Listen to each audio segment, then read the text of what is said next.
I'm gonna replace Tomo as a dummy bro today. All right. So look, y'all, the Broncos. What's their ceiling? I mean, let's keep it funky, y'all. Let's keep it a buck. All right. Now, this is the NFL. Obviously, the NFL, one game elimination in the playoffs. Anybody can make it to the Super Bowl. Ask Eli Manning. I mean, two playoff runs. I mean, he only won two.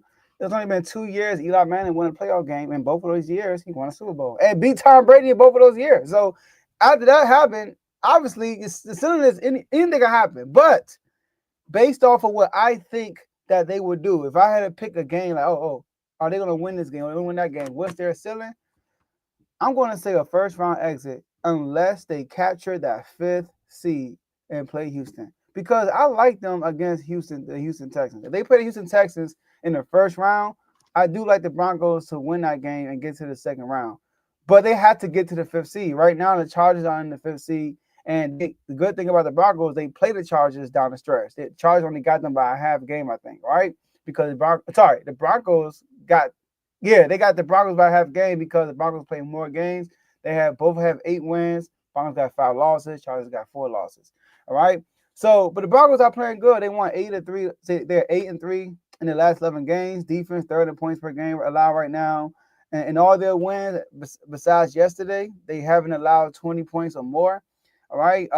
They're tied with Seattle with the most defensive touchdowns in the league right now. So their defense is doing a great job. They're doing a really good job stopping the run. They're fourth in points per rushing yards per attempt. So they're doing a good job.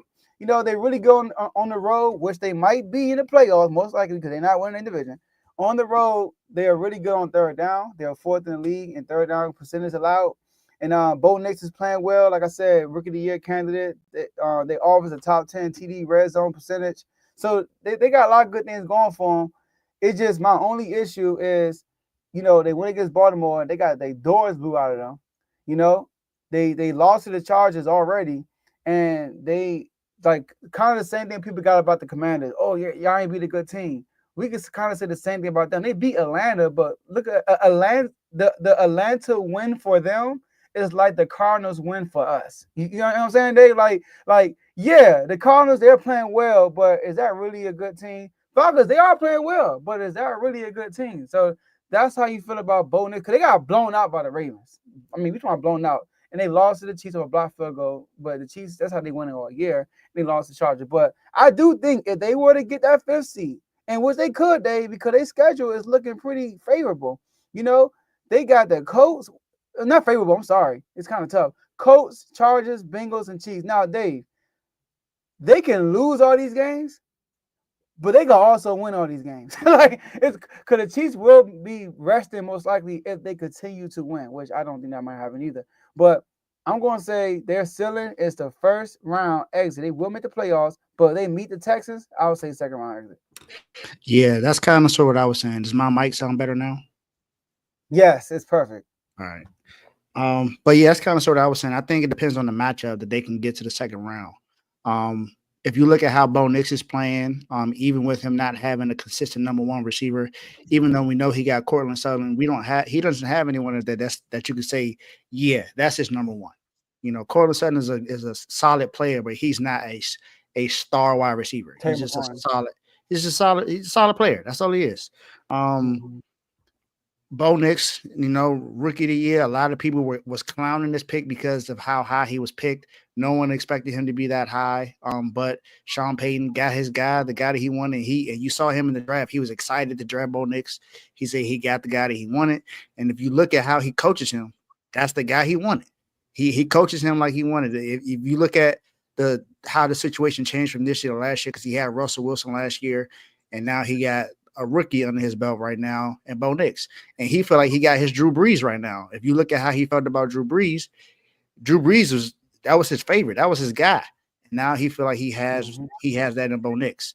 And Bo Nix has a rocket of an arm. That boy can throw the ball from anywhere on the field. And he was throwing some dots last night. He did throw an interception in that game, but throughout the night, he looked really good. He looked really good in that game. And even without him having a great game, this team won. I mean, because if you saw who was on the other side of the field, you could see exactly why he won that game. And the crazy thing is not to get off topic with the Broncos, but with Jameis, man, he's that quarterback that you want to root for every single time. Yeah. But then he just makes a knucklehead play. You're like, well, that's Jameis.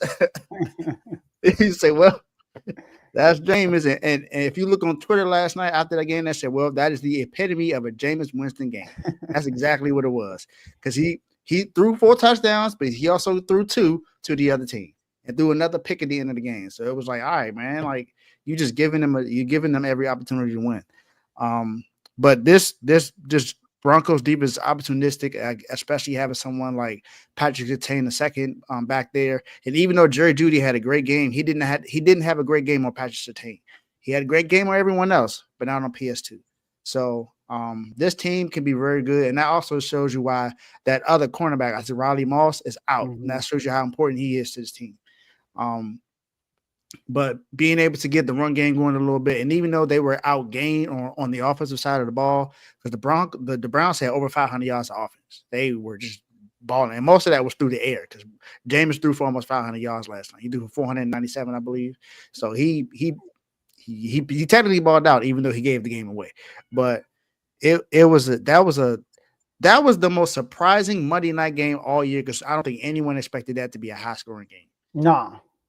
I definitely didn't. And that was so entertaining. I think last night there was a couple of times in that game last night in our VIP chat. We was like, what is going on in this game? Like, I'm almost certain Jerry Jeudy and James are both gonna get drug tested today. After what happened last night, it's almost a guarantee. But that game was great, and I mean, shout out to Carl too, because Nick Bonito, I think it was the defensive lineman for the Broncos, also had a good game last night. That game was phenomenal to watch from both sides of the ball.